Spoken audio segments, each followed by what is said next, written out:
Dalam memulai sebuah hal baru, pernah nggak sih kalian merasa semangat banget di awal? Target-target udah ditulis, rencana-rencana udah dipersiapkan sebaik mungkin, tapi saat kalian mulai eksekusi, baru berjalan 3 hari atau seminggu, rasanya udah bosen, kalian udah merasa capek, dan akhirnya rencana-rencana tadi hanya menjadi sebuah wacana.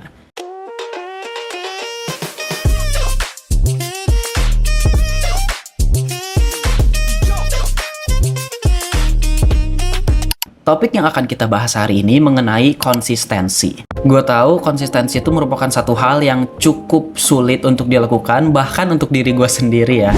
Kadang niat yang kuat aja tuh nggak cukup untuk membangun sebuah konsistensi.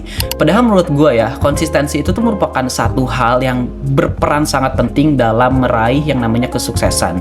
Ya wajar aja sih ya berarti, karena dalam yang namanya meraih kesuksesan itu tuh kita pasti harus melalui banyak sekali rintangan-rintangan sulit. Dan konsistensi ini tuh merupakan salah satu rintangan sulit yang harus kita lewati terlebih dahulu jika kita ingin mencapai yang namanya kesuksesan. Untuk beberapa orang yang bisa disebut produktif dan rajin aja, kadang mereka juga masih sulit gitu untuk menghadapi yang namanya konsistensi. Apalagi untuk orang-orang yang sorry to say ya, malas. Itu pasti tambah sulit lagi untuk menghadapi yang namanya konsistensi. Tapi tenang aja teman-teman, karena di video kali ini gue bakal ngasih 3 tips cara untuk membangun sebuah konsistensi untuk orang-orang yang sorry to say lagi, malas ya. Sebenarnya ini bukan cuma buat orang-orang yang malas sih. Ini bisa berguna untuk semua orang yang mau mencoba membangun sebuah konsistensi dengan cara yang lebih sederhana. Yang pertama, kalian bisa coba bikin sebuah sistem, bukannya target yang besar.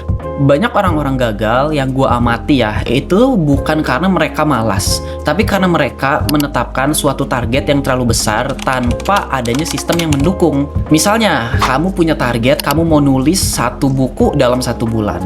Itu kedengarannya keren, ambisius banget. Tapi ketika kamu nggak punya rutinitas nulis harian, hal tersebut tuh bisa jadi beban yang justru bikin stres loh. Bandingin dengan kalau misalnya kamu membuat sebuah komitmen sederhana untuk mulai menulis 10 menit setiap hari, nggak muluk-muluk kok, 10 menit aja setiap hari. Tapi dari sana kamu melatih sebuah konsistensi, hari demi hari tulisan kamu semakin menumpuk. Dan yang tadinya kelihatan mustahil, akhirnya jadi nyata. Sistem-sistem kecil ini yang gue maksud, sistem kecil yang lebih powerful, lebih berimpact daripada target-target besar yang gak realistis dan malah jadi bikin stres. Yang kedua, kalian bisa coba bikin variasi kecil untuk melawan rasa bosan. Rasa bosan itu wajar kok teman-teman. Kita semua pernah ngalamin yang namanya bosan dan stuck. Tapi kadang rasa jenuh itu tuh bukan karena kita kehilangan sebuah motivasi, tapi bisa jadi karena kita terjebak di dalam sebuah kegiatan yang terlalu repetitif. Nah, variasi-variasi kecil seperti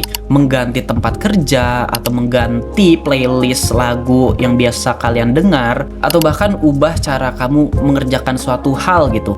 Perubahan-perubahan kecil seperti ini tuh sebenarnya cukup untuk nge-boost energi kamu kembali dan mengatasi rasa burnout yang lagi kalian alami. Terakhir, kasih hadiah untuk setiap progres kecil yang udah kita lakukan. Kadang-kadang kita tuh terlalu sering menunggu pencapaian besar untuk kita mengapresiasi diri sendiri.